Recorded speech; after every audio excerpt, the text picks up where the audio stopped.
há grandes brasileiros que marcaram esse setor, que já nos deixaram, né? Eu poderia ficar aqui hoje o dia todo falando sobre esses grandes nomes, né? Homens e mulheres que passaram pela nossa vida aqui no Notícias Agrícolas e pela vida do agronegócio brasileiro, pela transformação do agronegócio brasileiro. E hoje a gente se despede de mais um deles, que é o seu Otto Vilas Boas, né? Quem nos acompanha por aqui nesse momento e tem alguma ligação com a cafeicultura brasileira, certamente cruzou o caminho do seu Otto em algum momento, né? Então, a cafeicultura brasileira perde muito hoje, aos 89 anos, e com uma trajetória de 60 anos dedicados à cafeicultura. O seu Otto nos deixa, então, ele fez carreira como superintendente de comercialização da Cochupé, que é a maior cooperativa de cafeicultores do mundo, que nos apoia aqui no Bom Dia Agronegócio, e ele faleceu nessa madrugada, né? Na madrugada dessa quinta-feira, em Guaxupé, no sul de Minas Gerais. A informação já foi confirmada pela Cochupé, e a gente está aqui, né? Todos nós com o coração muito apertado, porque o seu Otto, além dele ser um mestre no que fazia, né? Ele era muito carinhoso conosco, né? Ele ligava para falar comigo, ele ligava para falar com a Alexandra, ele ligava para falar com a Virgínia, e ele e João Batista Olive eram grandes amigos, né? Tanto que na última vez que o João entrevistou o seu Otto, em 2020, né? Ele já bem velhinho, né? E o seu Otto tinha ali alguns probleminhas de saúde, na pandemia ficou bem recluso, né? O João falou assim para ele: parabéns pela vida, seu Otto. Muito obrigado pela sua existência. Eu acho que essa frase resume bem o que nós do Notícias Agrícolas sentimos nesse momento. Enorme gratidão pela vida do seu Otto e pela vida dele ter cruzado com a nossa, ter cruzado com a vida do Notícias Agrícolas, e toda essa dedicação sendo parabenizada, sendo lembrada para sempre. É um legado que fica registrado. Além de ter toda essa dedicação à cafeicultura, o seu Otto também era escritor.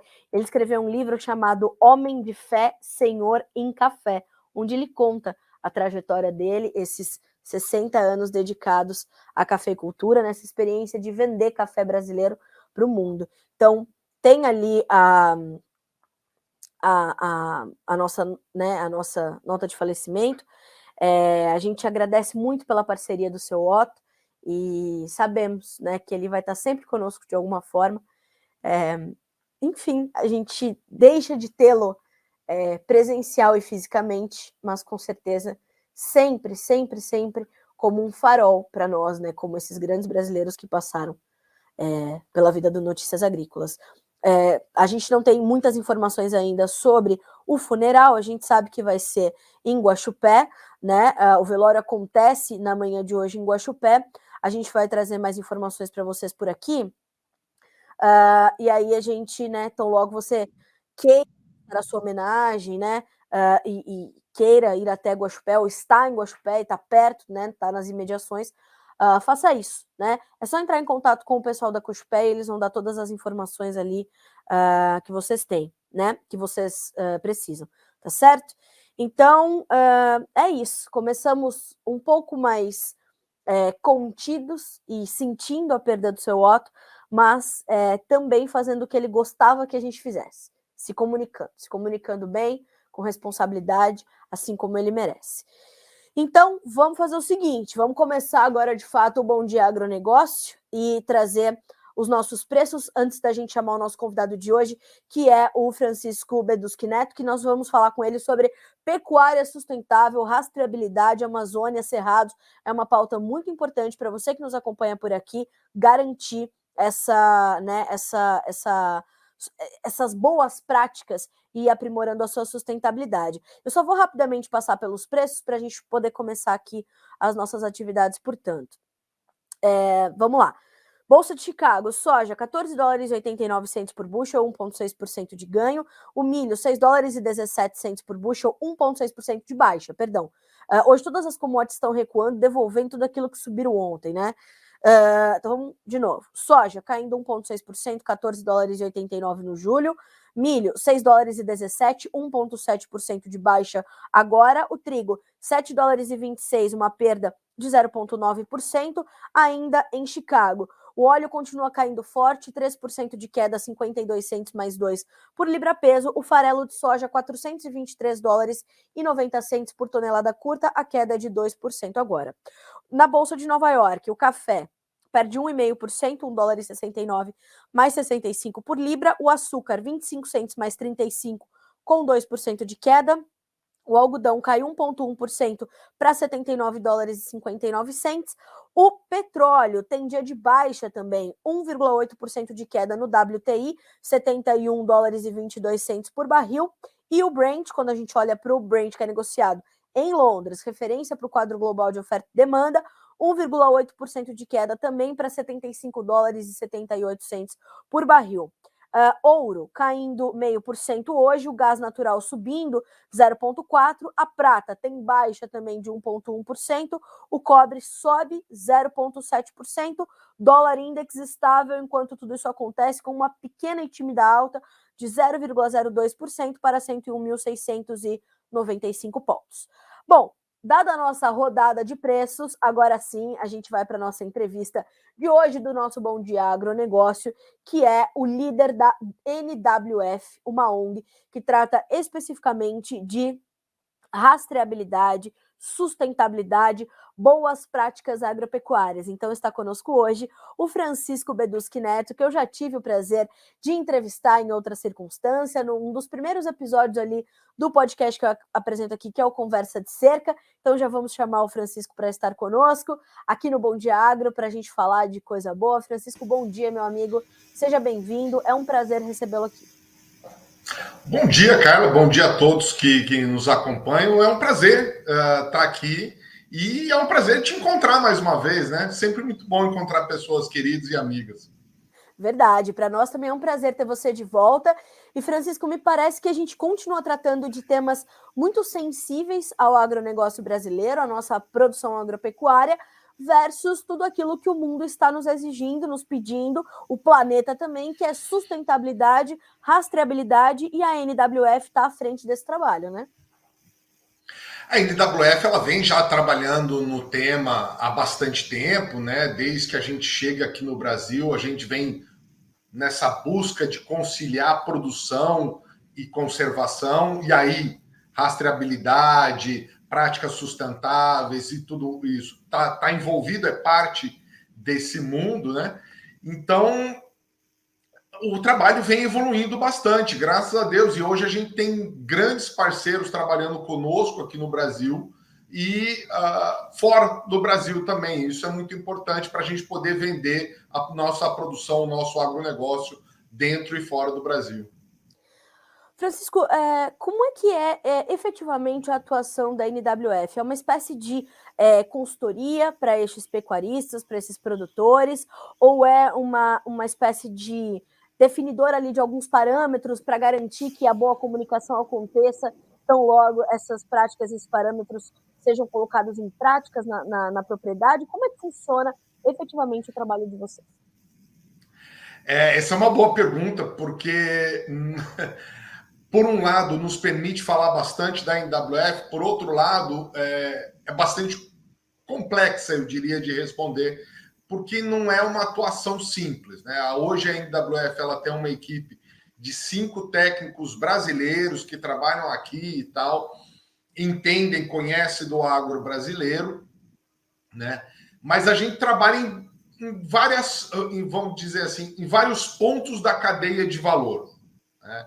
Então, a gente trabalha desde o produtor rural, no engajamento do produtor, trazer conhecimentos, levar para esse produtor as novas condições com as quais o mercado está trabalhando, né? Até trabalhar com o consumidor final, ou pelo menos o varejo que está envolvido nisso daí, né? Então, passando por toda a cadeia de produção. Mas quando a gente fala também de cadeia de valor, a gente trabalha com outros atores, por exemplo, o setor financeiro, o setor de investimentos, né? Outras ONGs que a gente pode trazer como parceiras aqui, né? o que mais? Fazer acordos pré-competitivos, né? Então, esse é um ponto que você falou em comunicação, e hoje de manhã cedo eu estava vendo um vídeo de um amigo muito querido que estava falando que comunicação, mais do que nunca, é essencial no agro, né? E estava dentro desse conceito de comunicação, que está isso. O que nós vamos comunicar, como nós vamos comunicar, né? Que tipo de informação que a gente precisa levar ao consumidor. Então, tudo isso a gente tem que organizar antes. Falar com os diversos atores que estão na cadeia. Olha, a gente precisa levar para o consumidor essa e essa e essa informação. Um exemplo, o consumidor ele quer saber se a propriedade rural ou as propriedades rurais que estão envolvidas na produção da carne que ele está comprando, se elas atendem, por exemplo, o Código Florestal Brasileiro, né? Então, para levar essa informação, eu preciso saber que tipo de informação que eu preciso levar para o consumidor e ter a rastreabilidade para dizer que, olha, sim, todas as propriedades que estão envolvidas, elas atendem ao Código Florestal Brasileiro ou estão em processo de atendimento, né? A gente sabe que hoje algumas propriedades já têm o seu PRA, né, o Plano de Regularização Ambiental, e assim por diante. Então, a gente precisa levar essa informação. E é interessante e muito pertinente a gente trazer essa pauta nesse momento, Francisco, porque a gente vê, nós estamos há poucos dias, né, do anúncio do novo Plano Safra, e tem sido trabalhado pelo ministro da Agricultura, o senhor Carlos Fávaro, um Plano Safra Verde, que é justamente trazer um plano que traga ali aos produtores que consigam comprovar as suas boas práticas agrícolas condições mais atrativas de crédito, ou seja, juros mais baixos, mais acessíveis.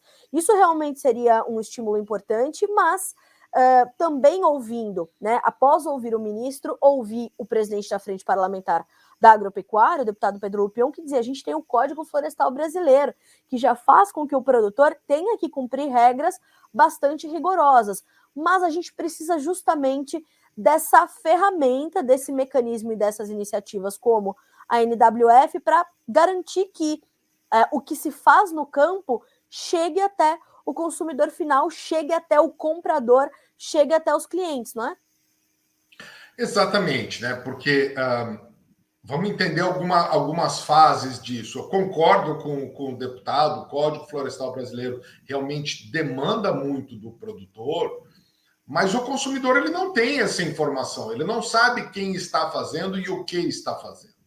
Então é preciso levar essa informação. E da parte do Ministério da Agricultura é uma excelente iniciativa porque ela reconhece quem faz e, a princípio, né, ou pelo que está sendo anunciado, o plano deve sair no dia 27, na semana que vem, mas pelo que está sendo anunciado, mais do que reconhece, ele dá benefícios gradativos a quem faz cada vez mais ou quem faz cada vez melhor. E isso é, sim, uma forma de reconhecer e valorizar o produtor. Mas também esse produtor precisa comunicar isso ao banco, porque no final das contas, quem vai emprestar o dinheiro é o banco. O banco precisa saber. Então, como é que eu comunico, de novo, essa minha boa qualidade ou a sustentabilidade, o nível em que eu estou para o banco? Isso também é preciso fazer. Francisco, como é que você tem visto os produtores buscando mais essas informações para estar inserido nesse ambiente, né? Para conseguir comprovar as suas boas práticas, para colocar isso na sua propriedade e, claro, fazer valer isso fora da porteira, ou seja, para alcançar essas linhas de crédito diferenciadas, para garantir certificações, garantir mais representatividade nos mercados internacionais. Como é que os produtores brasileiros estão buscando essas informações e essas adequações? Eu acho que o primeiro ponto que a gente precisa entender aqui é que, independente de quais sejam as razões, os motivos por trás disso, o produtor brasileiro ele é desconfiado, né? Ele é difícil ele chegar e se abrir assim principalmente para quem não é vamos dizer assim, um colega do setor, né? Ainda mais a gente que chega lá como ONG, né? A primeira coisa é o produtor ficar desconfiado, né? Achar que a gente quer atrapalhar. A hora que a gente demonstra que quer ajudá-lo, olha, eu estou trazendo aqui informações de mercado, eu estou trazendo aqui um parceiro comercial que vai reconhecer o seu esforço na direção da sustentabilidade e tal, aí sim ele se abre. Então, eu acho que a primeira coisa que a gente tem que buscar quando esse contato com o produtor rural é criar relação de confiança. A partir do momento que você cria essa relação de confiança, aí o produtor ele está completamente disposto, ele precisa de orientação. Eu acho que esse é o cerne da questão. Orientar o produtor no caminho que vai atender a essas novas demandas do mercado, não só internacional, a gente tem que reconhecer, o mercado nacional também está ficando cada vez mais exigente, o consumidor brasileiro está mais exigente. Então, qual é que é a direção que o produtor rural brasileiro tem que seguir, né, para atender essas novas demandas? É essa orientação que a gente tem levado ao produtor e é esse o caminho que tem dado muito certo para todos nós. Francisco, você tem sentido o consumidor cada vez mais exigente ou as exigências dele vão mudando conforme o tempo vai passando e os cenários vão se formando mundialmente falando? Um pouco das duas coisas, eu diria, Carla. Porque, assim, a exigência do consumidor, ela é pautada pelo aquilo que o consumidor tem de conhecimento, né? Então, a partir do momento que se começa a falar muito mais de, olha, está acontecendo mudanças climáticas, né? De acordo com cada país tem vamos dizer assim, a sua fonte principal de contribuição nisso tudo. No Brasil, a principal fonte de contribuição para as mudanças climáticas é a mudança de uso do solo, né?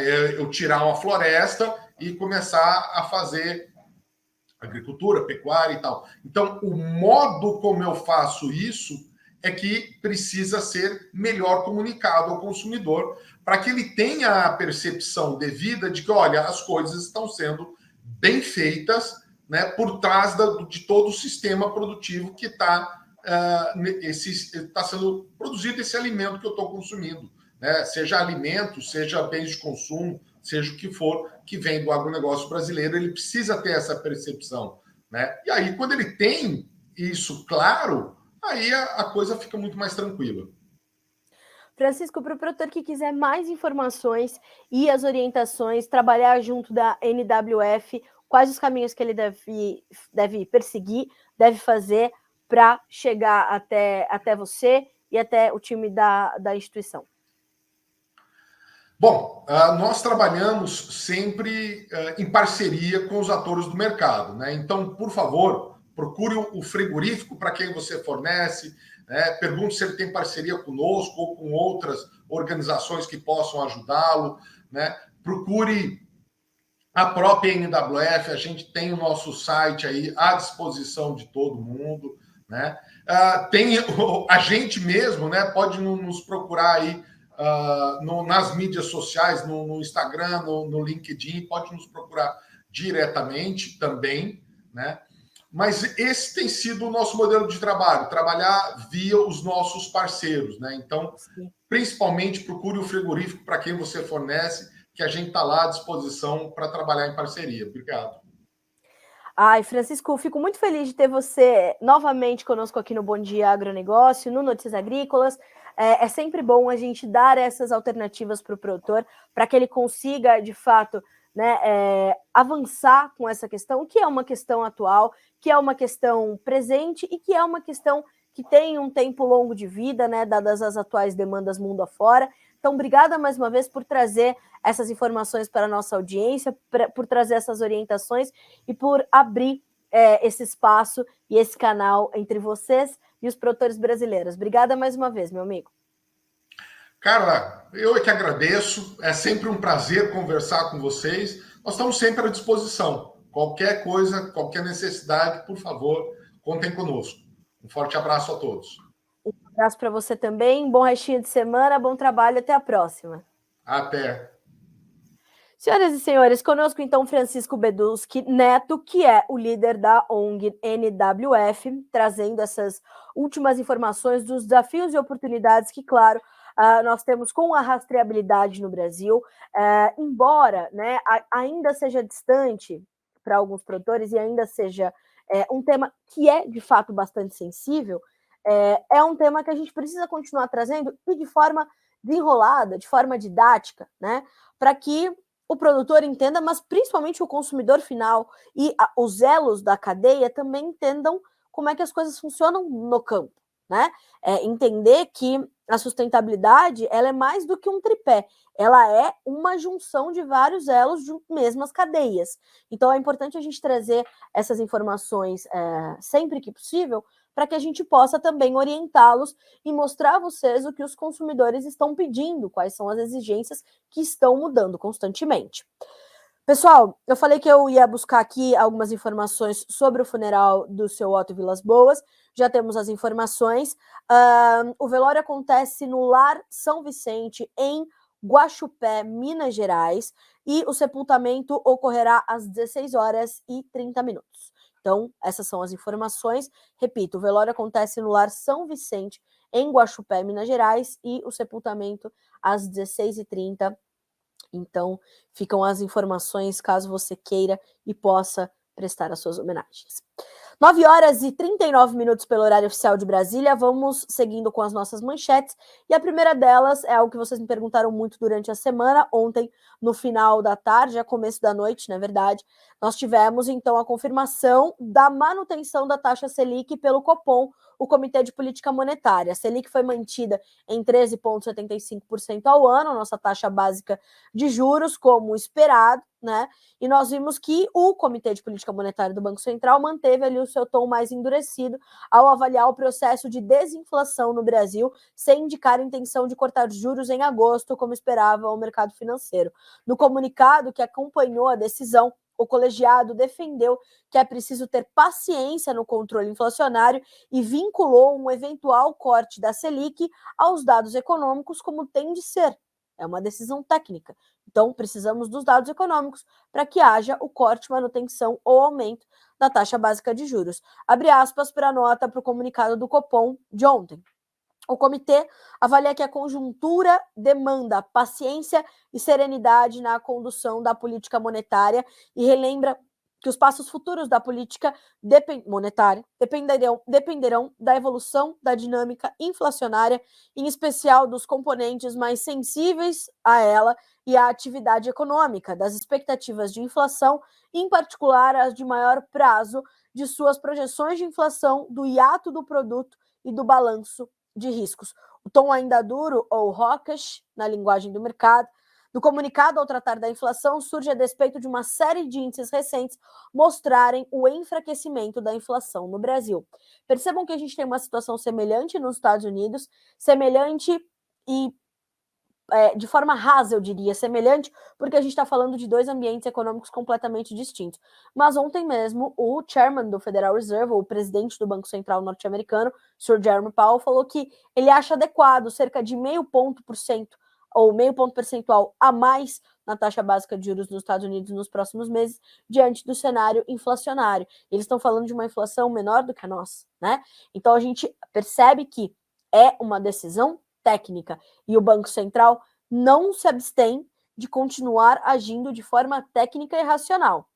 Aí a gente vai seguir na nossa próxima manchete, que é o Lula voltando a criticar o senhor Roberto Campos Neto, presidente do Banco Central.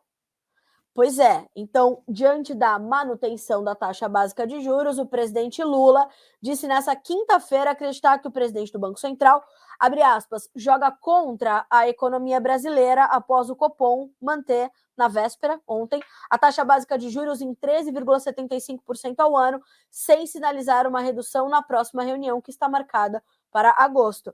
Em entrevista coletiva na Itália, onde está o Lula, não é? Ele disse que não é o governo que está brigando com o Banco Central. e com o atual patamar da taxa básica de juros, mas sim, abre aspas para o presidente, a sociedade brasileira, citando a CNI, a Confederação Nacional da Indústria, a Federação das Indústrias do Estado de São Paulo, a Fiesp, e também grandes varejistas. Abre aspas. O Lula é demais. Eu acho que esse cidadão joga contra a economia brasileira. Ele não tem explicação. Não existe explicação aceitável para a taxa de juros estar em 13,75%, disse Lula aos jornalistas, sem citar nominalmente o presidente do Banco Central, só cidadão, que foi indicado pelo seu antecessor Jair Bolsonaro. É muito mais uma guerra retórica, uma guerra de narrativas e uma tentativa de tapar os olhos para o nosso atual cenário econômico do que o entendimento profundo da política monetária desse país. Não é possível, né? Pelo amor de Deus. Então, a gente vê que o presidente também disse que cabe ao Senado, que aprovou o nome de Campos Neto para o Banco Central e que, junto com a Câmara dos Deputados, aprovou a lei que deu autonomia à autoridade monetária cobrar o presidente da autarquia. Já foi cobrado.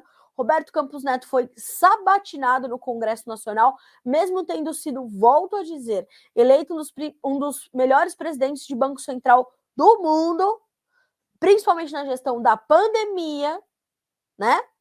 E agora a gente vê todo esse circo armado em torno do Roberto Campos Neto. Inclusive, a sabatina do Gabriel Galípolo, que foi indicado por Lula para a diretoria do Banco Central, não para a presidência, para ser um dos diretores do Banco Central, foi adiada, né, lá em Brasília. Sabe por quê? Porque tem festa de São João. Pois é verdade. Então, a sabatina de Gabriel Galípolo, que deveria acontecer dia 28, salvo engano, foi adiada para o início de julho pelas festividades de São João, e aí o presidente do Senado, ele teme um esvaziamento do Congresso. Com certeza acontecerá, né? Já aconteceu em outros anos, porque esse ano os parlamentares não iriam curtir as festividades de São João. Claro que sim. Então vamos depois pensar na sabatina de Gabriel Galípolo.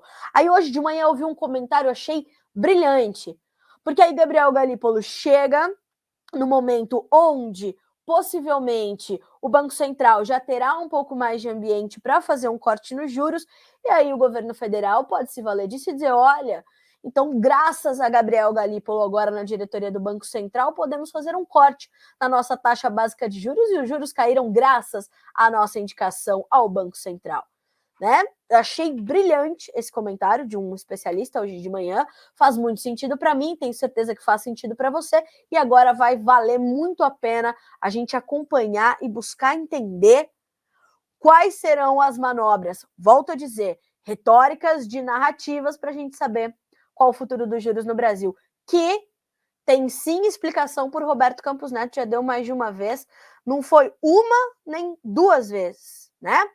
Então é difícil, minha gente. Mas a gente está aqui, ó, firmes e fortes para te informar do que está acontecendo na real. 9h46 pelo horário oficial de Brasília. Ainda na capital federal, a gente vai falar sobre a aprovação de Cristiano Zanin pelo Senado para se tornar ministro do Supremo Tribunal Federal, a Suprema Corte do Brasil. Cristiano Zanin teve a sua aprovação com 58 votos, então recebeu 58 votos a favor, 18 contra, e o advogado que defendeu Lula na Lava Jato era da vaga de Ricardo Lewandowski, que se aposentou. Então, o advogado tem 47 anos, ele, durante a sabatina, falou sobre o embate que teve com o Sérgio Moro, o atual senador pelo estado do Paraná, e foi questionado sobre esses julgamentos, né? Na resposta, ele disse que poderia atuar em ações futuras e que analisaria cada caso. Sobre a relação com Lula, Zanin disse que não ficará subordinado a quem quer que seja. Algo que não foi o que disse o ministro da Justiça, o senhor Flávio Dino. Falou que Lula já indicou Cristiano Zanin porque é amigo, está alinhado ali ideologicamente com ele. E quando houve uma indicação semelhante pelo ex-presidente Jair Bolsonaro, Alexandre de Moraes falou aqui não, porque aí há um conflito de interesse. Mas nesse caso me parece que não. E o Zanin afirmou também que o STF, abre aspas, não tem o papel de legislar, fecha aspas, e que o juiz não deve atuar como protagonista. Todos esses vídeos e a sabatina do Cristiano Zanin, que, volto a dizer, foi aprovado pelo Senado para o STF, com 58 votos a favor, 18 contra, estão disponíveis para você em qualquer portal da internet, na própria agência Senado, você tem ali né, na TV Senado, no canal da TV Senado, todos os vídeos da sabatina na íntegra que você pode acompanhar, caso seja de seu interesse e você queira saber um pouco mais de como foi essa conversa, portanto, com o Cristiano Zanin no Senado Federal. Né? Houve primeiro ali a análise e a votação na CCJ, Comissão de Constituição e Justiça, depois no plenário do Senado, onde ele recebeu, então, estes 58 votos. Bom, uma outra pauta importante deste 22 de junho, naturalmente, é o julgamento de Jair Bolsonaro no TSE, que começa nesta quinta-feira, dia 22, e o ex-presidente é acusado de uso indevido dos meios de comunicação e abuso do poder político. A sessão começou às 9 horas da manhã, horário de Brasília, no Tribunal Superior Eleitoral. O julgamento, lembrando, ele vai analisar uma ação movida pelo PDT, que é o Partido Democrático Trabalhista, por conta dos questionamentos feitos pelo ex-presidente referentes ao processo eleitoral, sem apresentar provas, durante uma reunião com embaixadores em julho de 2022. Bolsonaro deu uma declaração ontem ou terça-feira, também salvo uma confusão de datas, dizendo que em nenhum momento atacou as urnas, né? Mas fez questionamentos. Então, é essa ação que está sendo julgada, e lembrando que este julgamento pode tornar Bolsonaro inelegível, né? O julgamento, segundo os especialistas, pode se estender até a próxima semana, já que o caso pode ser analisado também nos dias 27 e 29 pelo TSE. De acordo com o vice-procurador-geral eleitoral, Paulo Gonet Branco, o Ministério Público Eleitoral é a favor da inelegibilidade de Bolsonaro, entendendo que seu discurso atacou sim as instituições eleitorais com abuso de poder político e desvio de finalidade, além de uso indevido de meios de comunicação. Então, estamos ali acompanhando. Qualquer novidade também a gente chega com essa informação em primeira mão para vocês. Por enquanto, sem grandes notícias, começou agora às 9 horas. Eu imagino que vá se estender até a semana que vem, inevitavelmente. Mas como as coisas estão correndo no Brasil, também a gente pode ser surpreendido? Pode. Então, vamos acompanhar, né? Então, seguimos. Aí o senhor José Herbst diz: bom dia, Carla, o Zanin é o início do fim. Comentário aqui do senhor José Herbst. Aqui tem bastante gente me perguntando sobre a questão do clima nos Estados Unidos, a gente já está chegando lá, tá certo? A gente já fala sobre isso. Eu adianto que não mudou, vocês estão vendo os preços caindo hoje, mas não se refere à mudança de clima nos Estados Unidos. Precisaria chover muito e por bastante tempo para que houvesse uma mudança ali também mais forte para o mercado, tá? Mas enfim. E aí, veja só, o Márcio Maciel: estou em Caxias, no Maranhão, é só festa junina que se vê por aqui. Aí vocês acham que o povo está preocupado de como o produtor produz alimentos? Pois é, mas as festas estão todas abastecidas, né, Márcio? E vocês, produtores rurais, continuam trabalhando. Esse é o Brasil que produz, minha gente, graças a Deus. Bom, falamos então das questões políticas, de tudo que é pauta em Brasília. É uma semana cheia, como tem sido as últimas, e a gente continua trazendo esses detalhes que são importantes para você entender como é que o seu dia a dia vai ser impactado. Combinado? Ótimo. Na sequência, vamos detalhar agora os mercados. Primeira coisa, vamos olhar para os grãos em Chicago. Os grãos estão realizando lucros nesta quinta-feira, minha gente. Afinal, ontem os preços do milho fecharam com quase 6% de alta, mesma condição para o trigo, e a soja fechou o dia com quase 3% de avanço no mercado futuro norte-americano. Quem se destacou na contramão foi o óleo, que terminou o dia de ontem no limite de baixa, diante da mudança das políticas de biocombustíveis nos Estados Unidos. Os mandatórios vieram com números bem mais baixos para os biocombustíveis do que o inicialmente esperado. As mudanças já estavam previstas. Ontem era o prazo final para a Agência de Proteção Ambiental dos Estados Unidos trazer essa mudança nas políticas. Veio dando um banho de água fria nos grupos de biocombustíveis, que, aliás, nós trouxemos aqui alguns posicionamentos, e, de fato, algo bastante preocupante. O que nós temos que monitorar? Que ontem, inclusive, eu fiz essa pergunta para Eduardo Vanin, de quanto aquilo estava impactando o mercado de soja em grão. Vanin dizia, de fato, se nós não tivéssemos essa perda de 7%, limite de baixa, para o óleo, ontem os futuros da soja teriam subido ainda mais, como subiram milho, trigo, inclusive o milho aqui na B3. Então, hoje é um natural dia de correções técnicas. Isso falam todos os analistas e consultores de mercado que eu já pude apurar aqui nessa quinta-feira, dia 22 de junho. Ontem nós subimos muito, os mercados estiveram eufóricos, tanto para baixo quanto para cima. O óleo hoje continua caindo, são 3% de perda na manhã dessa quinta-feira, enquanto farelo, que ontem subia, hoje também volta a cair. Hoje é dia de queda para todas as commodities, tá? Agrícolas e não agrícolas. Nesse momento, o farelo cai 2% e o óleo quase 4%. Então, olhando para os derivados, nós temos isso. Mas olhando para grãos, soja, milho e trigo, é um dia de realização de lucros, é um dia de correção técnica.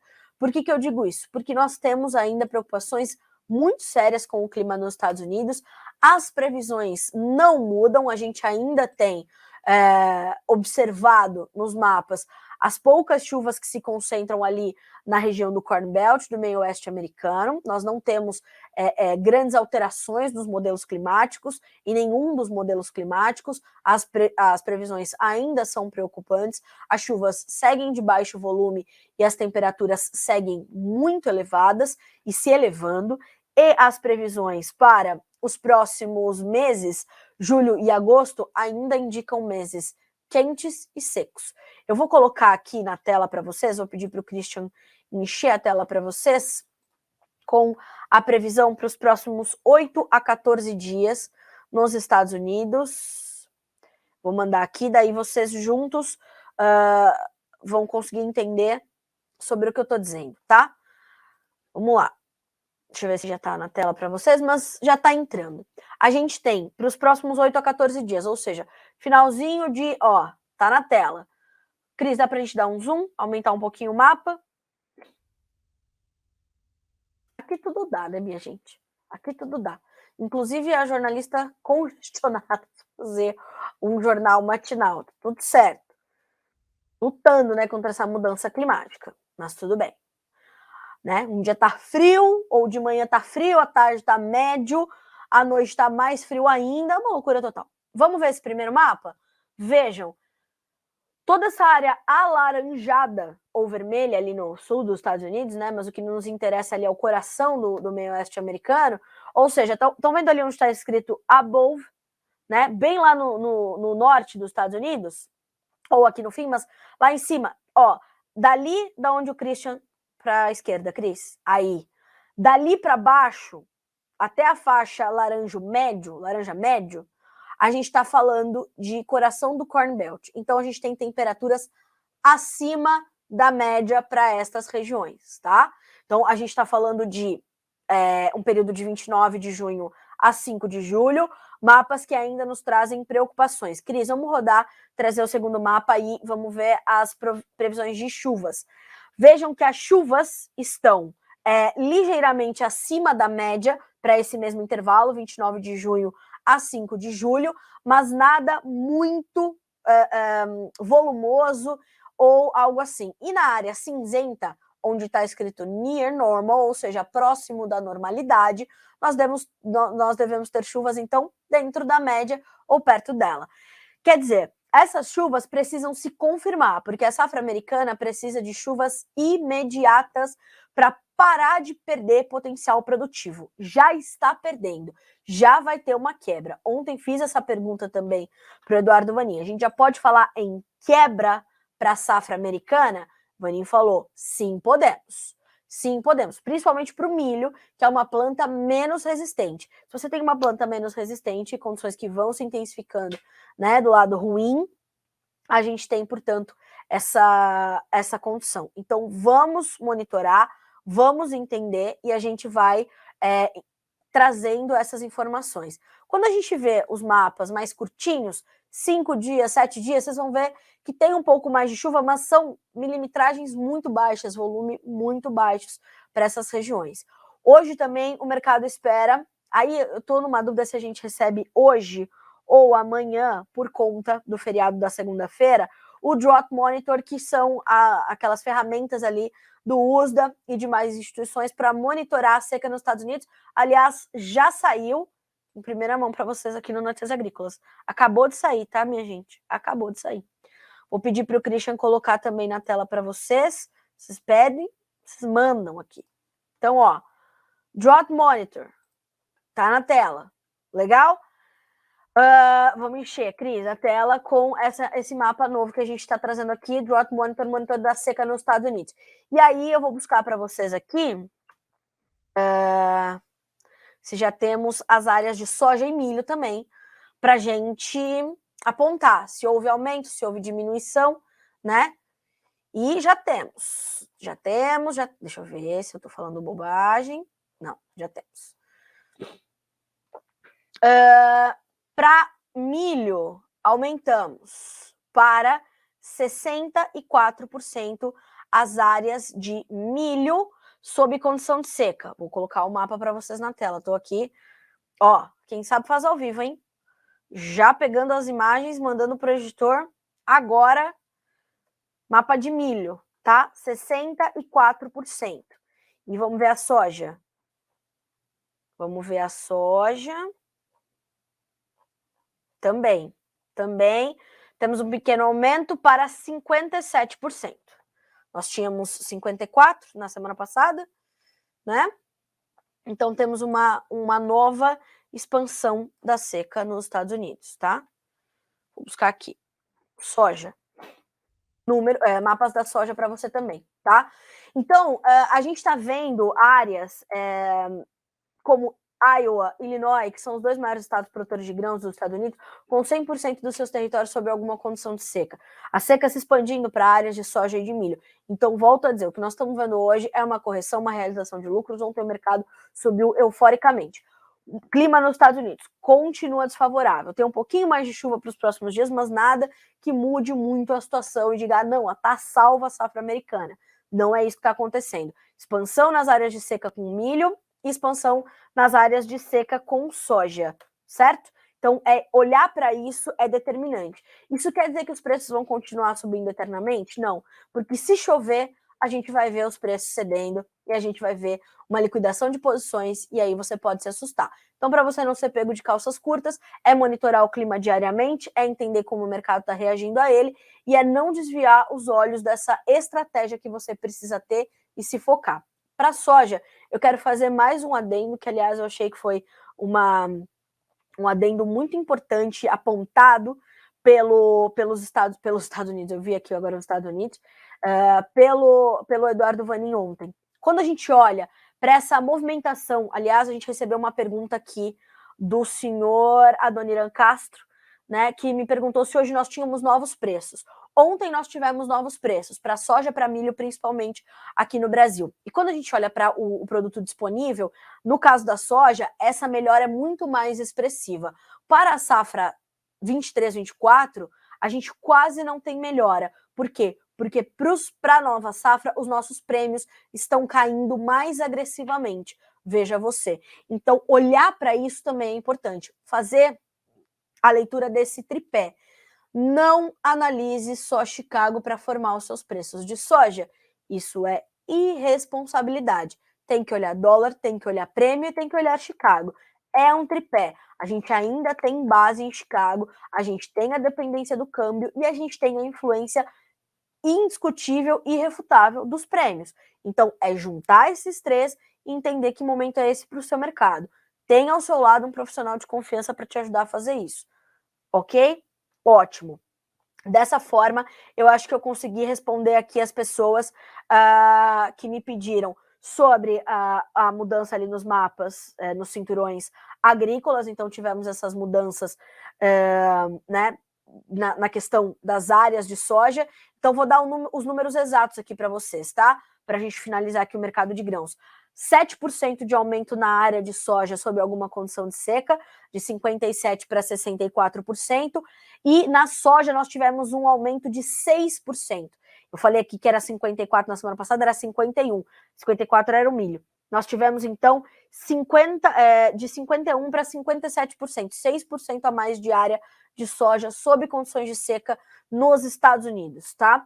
Para o algodão, a gente teve uma redução de 2%, para o sorgo, uma redução de 9%, para o trigo de primavera, um aumento de áreas de seca de 11%, e para o trigo de inverno, estável, 50% de áreas em alguma condição de seca, ok? Então, minha gente, é ter muita atenção, porque a coisa está se agravando por lá e a gente vê tudo isso acontecer. Carla, esses números chegaram, esses mapas se alteraram e o mercado continua caindo. Sim, volto a dizer, ontem subiu demais, já possivelmente precificando esses números que chegam hoje, essas atualizações que chegam hoje. Então, olho vivo, a volatilidade do mercado climático, ela é implacável, e você precisa rever as suas estratégias. Seguimos por aqui. Bom, agora são 10 horas e 3 minutos pelo horário oficial de Brasília. Só antes de trocar de assunto, a gente vai checar os preços do milho na B3. Ontem o milho acompanhou Chicago, fechou com 5% de alta, hoje também está realizando lucros. A gente tem 2% de queda no julho, que vale R$ 57,81. O setembro, R$ 63,11, com uma queda de 2,1%. Novembro, perde 1,7% para R$ 66,28. Janeiro, R$ 69,28, com queda de 1,3%. Te lembrando que a colheita da segunda safra, que é a maior safra de milho do Brasil, está em andamento. A gente tem problema de armazenagem, a gente tem muita soja ainda para comercializar. Pouco da safrinha que está sendo colhida já foi vendido, então se prepara, porque você vai ter mais um dilema aí pela frente, certo? 10 horas, 4 minutos pelo horário oficial de Brasília. Vamos para a nossa próxima manchete, já que a gente está falando de grãos, a gente precisa falar sobre o acordo da região do Mar Negro, né?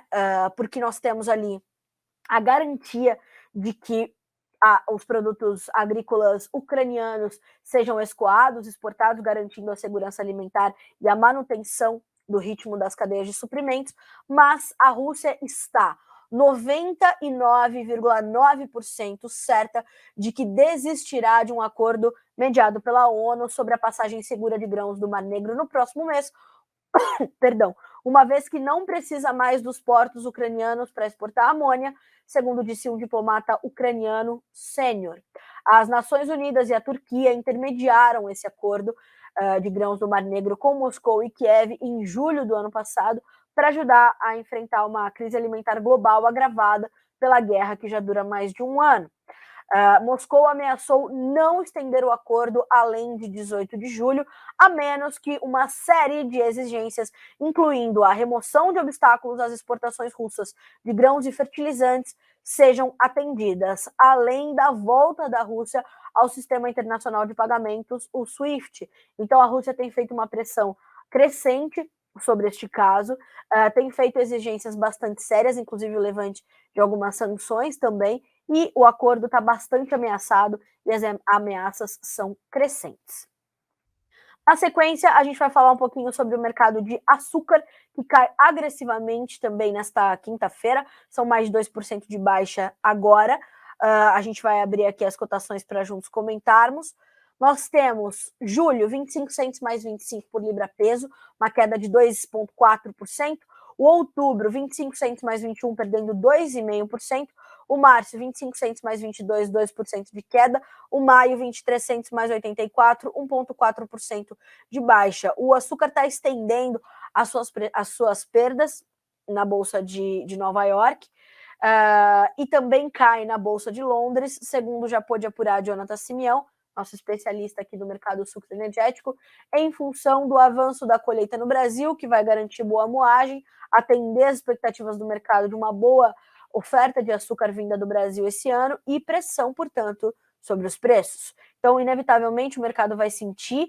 Há um avanço da safra 2023-24 do Centro-Sul do Brasil, que avança, o clima dá condições favoráveis, né? O tempo dá condições favoráveis para os trabalhos de campo E por isso nós temos, então, este cenário.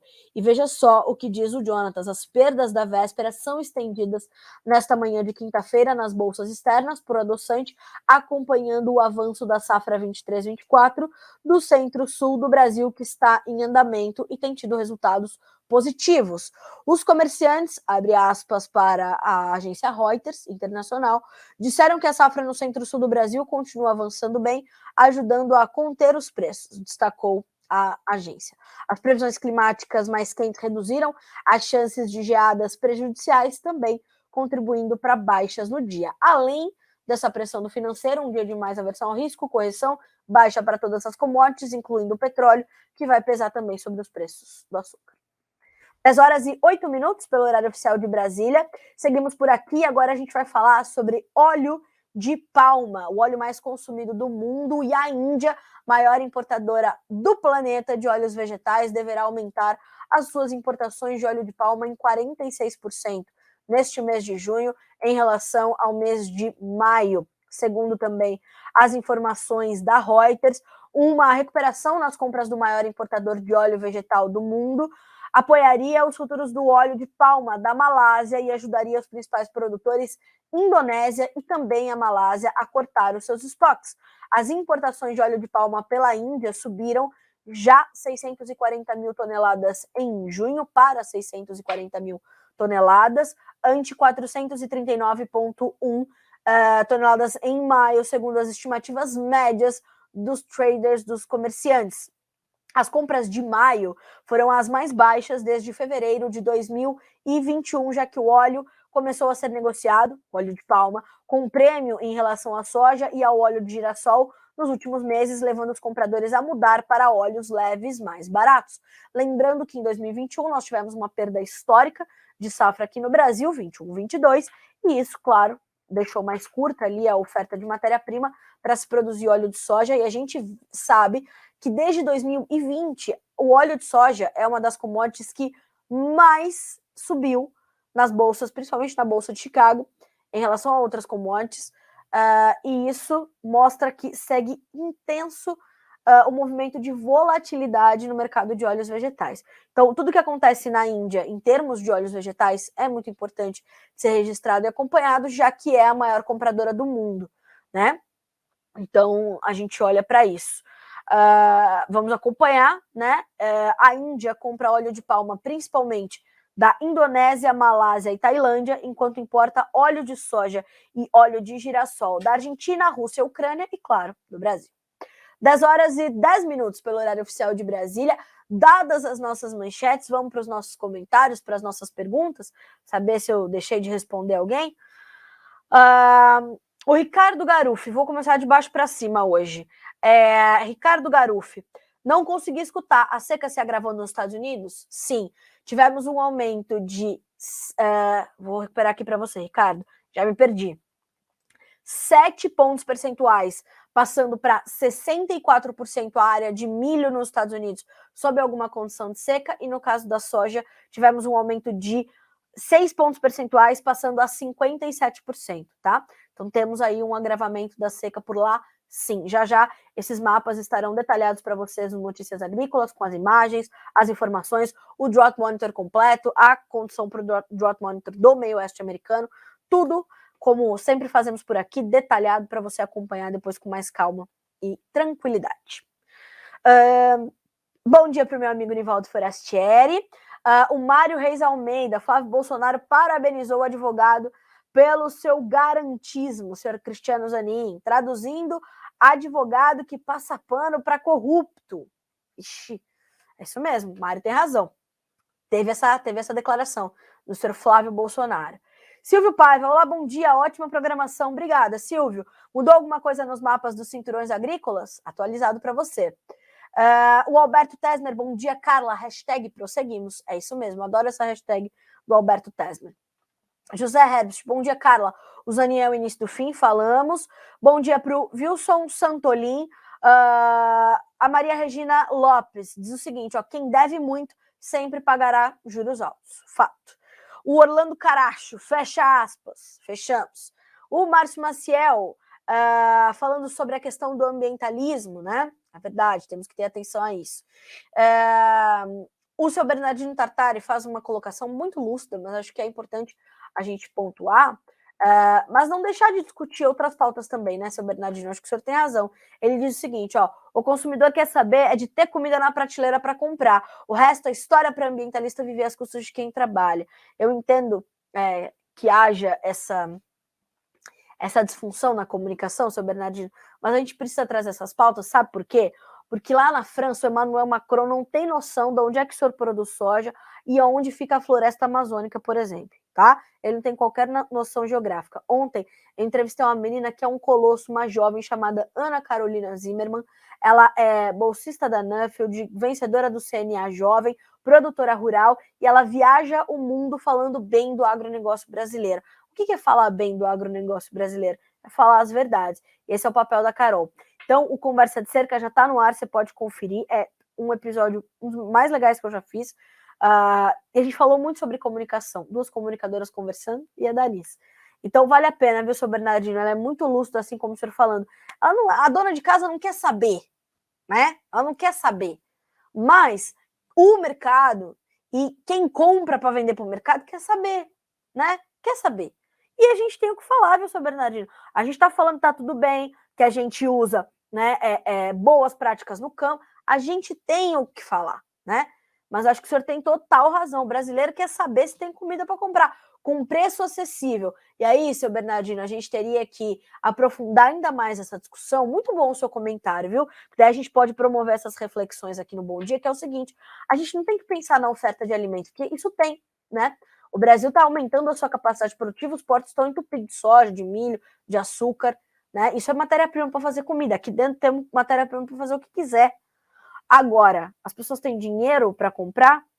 Como tem sido a nossa política de geração de empregos, né? A gente vai ver se esse atual governo trabalhar nisso, trabalhar para gerar empregos, trabalhar para tirar a população de ser refém de bolsa isso, bolsa aquilo outro, de cesta básica, comprar o que quiser.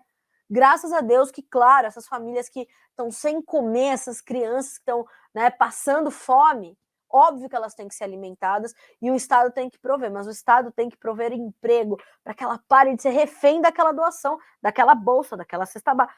O básico, refém das suas necessidades, não dá mais para ser. O Brasil não pode mais ser refém das suas necessidades. A gente tem que tirar a população desse cárcere, né? Isso é inadmissível. Enfim, como eu falei, a gente teria aqui, eu ficaria conversando aqui com o senhor a tarde inteira, a manhã toda, para a gente falar sobre isso, né? Rui Takaki, bom dia a todos, saúde e paz. O senhor Adoniran Castro me pediu para falar do clima nos Estados Unidos, falamos. Bom dia também para o Marcelo Nunes, para a Maria Regina Lopes, já citei ela aqui. O Rigoberto dos Santos nos acompanhando do Paraguai, bom dia, viu, Rigoberto? O Eberton Gotardi, bom dia também para a dona Eliana, que nos acompanha aqui do interior de São Paulo, dizendo, né, que Deus conforte o coração de todos os familiares do seu Otto. Seu Otto, além de tudo, ainda a gente teve essa sorte. O ano passado, ele veio no nosso evento de 25 anos, chegou ali todo protegido e todo, né, todo mineirinho, como era típico do seu Otto, né, uma certa descrição, mas que encheu o lugar, né. Gente de coração grandão, né, iluminado, faz isso com os ambientes por onde passa. Coisa incrível. Bom dia também para Sandra Rodrigues, para o Júnior Campos, para o Mário Reis Almeida e acho que falei de todo mundo. Gente, quero muito agradecer, é muito bom, tá, ter a participação de vocês. Continuem participando e compartilhando o Bom Dia Agronegócio, porque ele é uma reunião das necessidades de vocês de informação. Quando vocês vão conversando comigo aqui, pedindo as pautas e mostrando essas... Carla fala sobre o clima, Carla fala sobre o açúcar, sobre o petróleo, sobre o suíno, sobre o frango, eu sei o que vocês estão precisando saber. Então, mandem para cá as suas perguntas, mandem os seus questionamentos, os seus posicionamentos, e é assim que a gente dá luz aos debates, promove essas reflexões e continua trabalhando por um Brasil que produz, que vai tirar, né, a população de ser refém das suas necessidades. Não dá mais para a gente viver assim, né? A gente precisa olhar para frente, olhar e garantir um bom futuro para as novas gerações. Não dá mais, né? Então, obrigada por essas informações. É muito bom ter vocês comigo sempre. Mais do que isso, tá acontecendo, hein? O prêmio Melhor História de um Agricultor está com as inscrições abertas. Até o dia 30 de junho você pode mandar a sua história. Você que está me ouvindo aí no Bom Dia Agro, ó, tem mais de 100 pessoas acompanhando pelo YouTube. Tem um montão de gente acompanhando pelo noticiasagricolas.com.br. Ó, eu tô falando de... Quer ver quantas pessoas? Aí quando eu quero falar para vocês, demora para carregar. Coisa incrível. Vamos lá. Tem um montão de gente acompanhando. Não tem aqui hoje os números, mas enfim. Tem um monte de gente acompanhando, então mais de 1.000 pessoas. E aí a gente quer receber a sua história, tá? A gente quer receber as histórias do Brasil que produz. A gente quer receber as histórias dos líderes desse país que garantem ali comida na mesa, combustível no carro, fibras, energia, alimento. E toda essa representatividade está acontecendo não só aqui no Brasil, mas também lá na Nova Zelândia. Eu falei bastante sobre isso aqui essa semana, né? Sobre o Congresso do IFAMA, um dos mais importantes do agronegócio mundial. E a gente vai ouvir hoje a última mensagem do professor Roberto Fava, que é o CEO da Harvard Agribusiness School, sobre o que está acontecendo lá em Christchurch, na Nova Zelândia, do outro lado do mundo. Como é que o Brasil está representado lá fora? Vamos ver a mensagem para finalizar essa semana com as informações do IFAMA, do professor Roberto Fava. Olá, amigas e amigos do Notícias Agrícolas. O evento do IFAMA, o Congresso da International Food and Agribusiness Management Association, vai se acabando. Mas eu gostaria de dividir com vocês algumas ideias que foram pontos centrais desses dias todos que passamos aqui na Nova Zelândia. O uso de tecnologia, ou seja, o primeiro ponto que eu queria dividir com vocês, é que o uso de tecnologia, análise de dados e inteligência artificial na agricultura vai crescer muito e rapidamente. Mas não somente na gestão, produção e comercialização. Vai crescer no monitoramento de mercados e suas previsões. Indal Becker, do programa Harvest da NASA, mostrou como eles estão usando fotos de satélites frequentes, constantes, e inteligência artificial para prever as safras das principais commodities globais. E isso hoje passa pelo monitoramento, por exemplo, do que está acontecendo na Ucrânia. O agronegócio tem um segundo ponto que é fundamental, que é que o agronegócio precisa acelerar o processo de adoção de práticas de sustentabilidade e liderar este processo, e não somente esperar por pressões externas. Precisamos estar à frente, pois as demandas internacionais vão aumentar. Foi apresentado aqui uma fazenda totalmente eletrificada, bem como toda a política de sustentabilidade da Fonterra, a principal cooperativa do país, para com ela e para com todos os seus cooperados e seus fornecedores. Um terceiro ponto é que um novo universo de oportunidades está se abrindo para a agricultura. Estão chamando, o desenvolvimento que vem pela frente está relacionado com o que se chama de biologia molecular com base em plantas, engenharia de proteínas e nanobiotecnologia. Segundo o professor José Yelf, da Universidade Hebraica de Jerusalém, a agricultura será uma fonte de conhecimento e matéria-prima para as novas soluções da agricultura. Quarto ponto que eu gostaria de destacar é a questão da redução dos desperdícios. A redução dos desperdícios, tanto na produção e logística agrícola, como na produção e comercialização de alimentos é fundamental. Kathleen Dawson, da Nova Zelândia Food and Waste Champions, defendeu que ações imediatas de redução do desperdício na cadeia como um todo podem contribuir de uma forma muito mais acelerada que o aumento de produção. Isso para nos ajudar a melhorar a disponibilidade de alimentos nas cadeias como um todo. Por fim, uma quinta e última mensagem é que a gestão eficiente e cooperativismo são fundamentais. Conhecimento do negócio dentro da porteira e atuação cooperada fora da porteira são pontos centrais para a melhoria do negócio dos seus produtores. Isso foi defendido pelo professor Brian Brigman, diretor do programa de cooperativismo da Kansas State University. Bem, esse foi então o Congresso do IFAMA 2023. A participação do Brasil foi expressiva e espero que cresça para os próximos anos. Uma última mensagem é que começamos as conversas para realizar o Congresso no Brasil em 2025 e assim trazer o melhor do agro mundial para o melhor agro do mundo. Um grande abraço e até a próxima.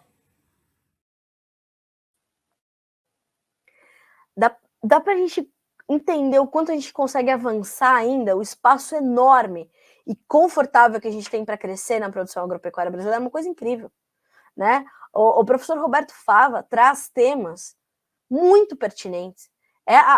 É o suprassumo, a melhor coisa que pode acontecer é a gente ver mentes brilhantes como as que estão reunidas ali no Congresso do IFAMA pensar a produção de comida, pensar a segurança alimentar, pensar a segurança energética, pelo amor de Deus. Graças a Deus, né? Aí a gente vê que não é à toa que o professor Roberto Fava é o CEO da Harvard Agribusiness School. Quem é a Harvard Agribusiness School? É uma escola que está trazendo para você o melhor do agronegócio para você fazer ali, ó, um mestrado genial nesse setor, tá? Depois busca o @Harvard School, vou deixar para vocês aqui no comentário do YouTube, tá? Ó, @Harvard School. Segue esse perfil no Instagram, é sucesso, tá?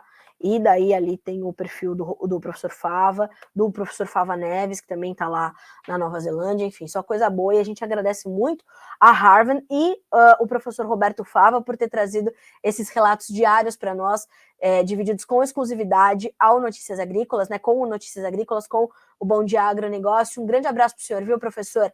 A gente tem uma admiração enorme pelo seu trabalho. E para finalizar, eu vou te lembrar mais uma vez do Prêmio Melhor História de um Agricultor. Você tem 8 dias, tá? E é um tempão para fazer um vídeo de, 2 minutos na horizontal, celular deitadinho. Vai contar a sua história, que eu sei que é boa, todo mundo gosta de ouvir e a gente está aqui te esperando, certo? Então, vem com a gente, porque mais do que todas essas coisas, a gente tem ainda o privilégio de ter conosco, como patrocinadora ouro, a Acessa Agro. Você já conhece?